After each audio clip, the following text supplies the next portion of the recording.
Before I started the organizational leadership program, I loved to read all kinds of books, fiction, nonfiction, loved to cook, loved to read magazines, planned my wedding. I had a lot of things that I loved to do and I enjoyed. And as soon as my life was filled with innovation, organizational development, I took off my baking apron and hit the books. My life turned into taking assessments, reading endless journals and articles, and of course, these lovely textbooks. What better way to describe what I learned in my evolution of thinking than through an interview with the renowned interviewer, NeighborHood Watch.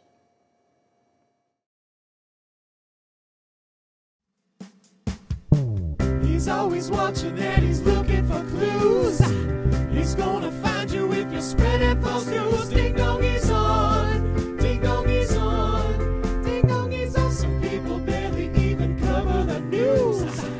He covers all and even has interviews. Ding dong, he's on. Ding dong, he's on. Ding dong, he's on. Ding dong, he's on. Well, hello there. Welcome to NeighborHood Watch. I'm NeighborHood Watch, and I'm going to get you if you're causing trouble in my neighborhood. Anyway, today's show is going to be quite different than our usual shows with musical guests and actors, actresses. Today we're having a special guest. Her name is Faith, and she is going to be talking about leadership and followerships and ships of all kinds today. And so, first of all, welcome to the show. Thank you. Thanks so much for having me on your show. Tell us a little bit about yourself and why you're here today. Well, I am in my capstone course for the Organizational Leadership Program. It's a master's program through Brandman University. And this is my last course, and I'm ready to be done. Very well. Very well then. The last course, the capstone, ready to be shipping out of all of the leaderships and followerships. Anyway, so endless hours of studying and typing numerous papers. It's almost over, like you said. And what did you get out of all this? I know it's been a long journey, or a voyage, if we're talking about ships. It's been a long voyage. So you're reaching the end, like Columbus, when he set sail. He finally reached land at some point. He saw it in the abyss in the distance there. And now you're seeing it too. You're just about to hit the land. Explain yourself about this situation or where you're going.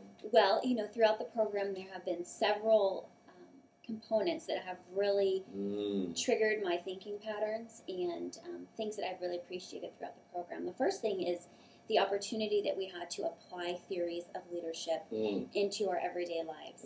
There's been, you know, many times where I was able to apply you know, Greenleaf's servant leadership theory to what I was doing and put myself in the form of a servant as leader and go from there. The ability to recognize when I see leader-member exchange theory or transformational leadership taking place, those are the kind of things that have really, really been great throughout the program. Additionally, class discussions, whether it be on the discussion board or reflective papers, where I was really able to integrate with the theories firsthand and to create a real soil for application. That's one of the things I appreciated most about the program, as opposed to a bachelor's program where you're constantly getting information. This one, you get the information, but then you also apply it.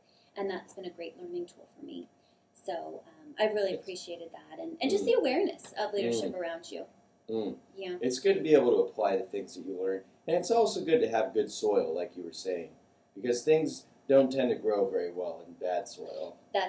So if you have good soil and you put to practice the things that you learn, then you can set sail anywhere and accomplish your voyage. That's right. That's right. Absolutely. Yeah. Wonderful.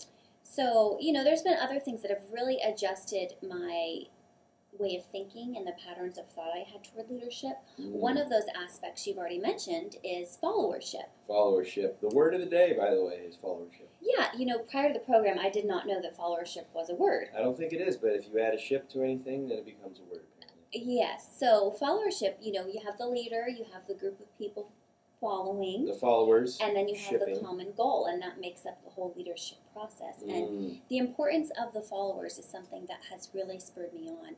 Not that I thought, those are people that just get the job done, don't worry about them. Not at all. But this has really just emphasized my ability to recognize followers, their giftedness, their enrollment and vision, and their willingness and motivation to move forward. And then also being a good steward of the followers that you do have. If you have someone on your team, keep your followers, who's good at interviewing, maybe you would want to put them in charge of interviewing as opposed to someone else. And that's, stewardship in there. That's also just recognizing needs. Plus, it's fulfilling for them when they're in their own mode.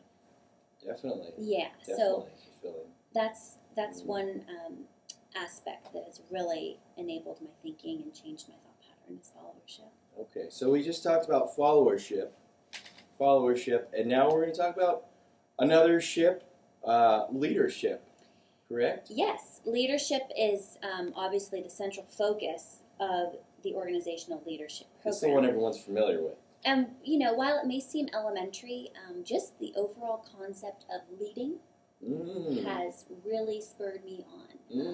Recognizing that I'm a leader in many circumstances. Wonderful. Whether with or without the title, you're always a leader. With or without you.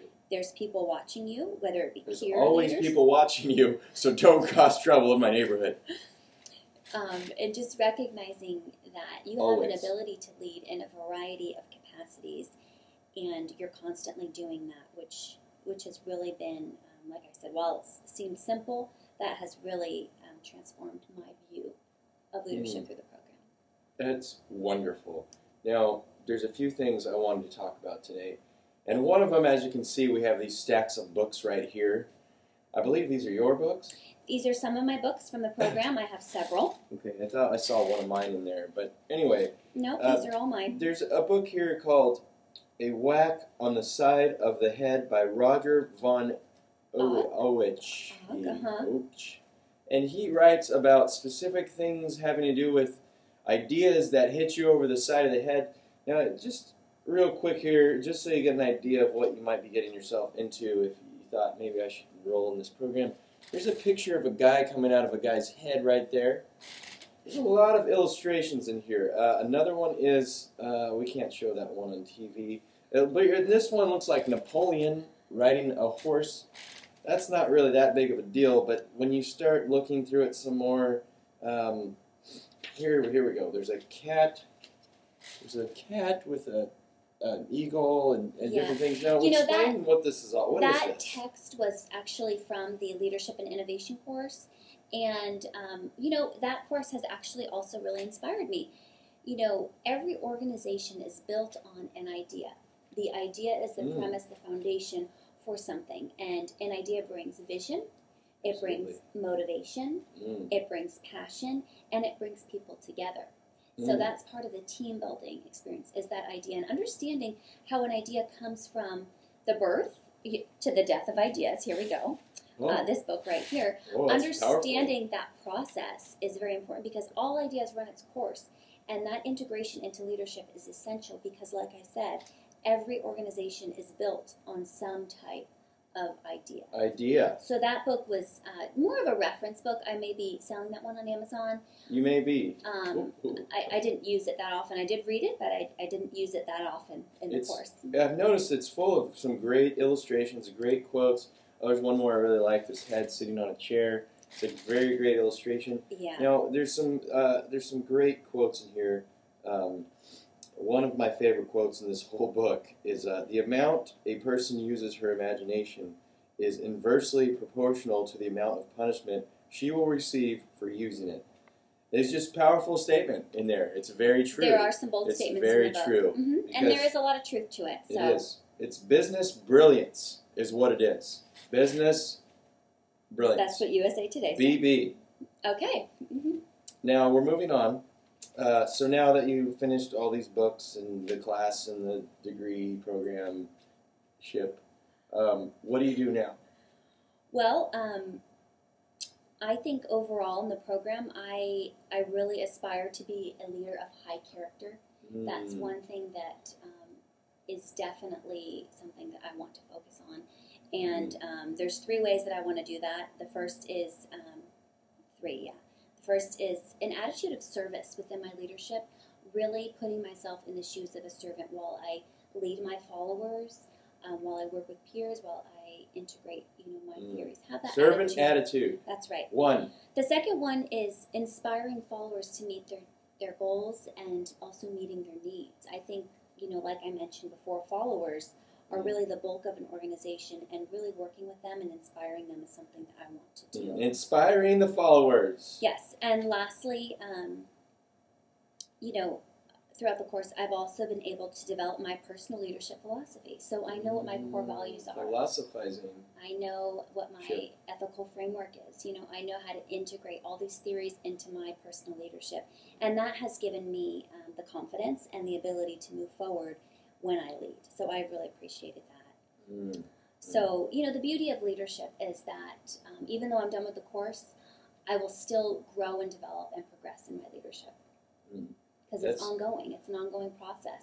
Well said. It's always ongoing. Everything's ongoing. And leaders are always leading, and there can't be called a leader unless someone's following them, right? So there's always followershippings and leaderships. Yeah. And lots of ships that are sailing on the voyage. Now, we like to just thank you here at the Neighborhood Watch Show for showing up and talking about the Masters of Organizational Leadership. Thanks again for and having the me. program and all the work that you've done and all the books that you have read. Now, I know the viewers at home are kind of watching the show thinking, how do I get my hands on a whack on the side of the head? Well, guess what? If you are on our email list, this is the one time where we're actually going to have a giveaway. And we are giving away this book, and we actually found a few more of these copies, believe it or not, on Amazon. So we bought them for about 3 cents a piece. And we're going to give them out to you guys for the price of media mail. So look forward to that in the mail, and absolutely. So stay out of my neighborhood if you think about causing problems. 4th of July is over, so no more fireworks, okay? But thanks again, Faith, for being on our show. Is there anything else you'd like to say? Say hi to your mom, your dad, classmates that you blackboard with, right? Isn't that what they call it in school now with the computer thing? Blackboard platform. Okay, very good. Yeah, I think I just really want to thank you for having me on your show and letting me be a part of your neighborhood. Absolutely. You can come back to my neighborhood anytime. Very well. Thank you. Well, Neighborhood Watch, we are signing out. He's gonna find you if you spread it for news.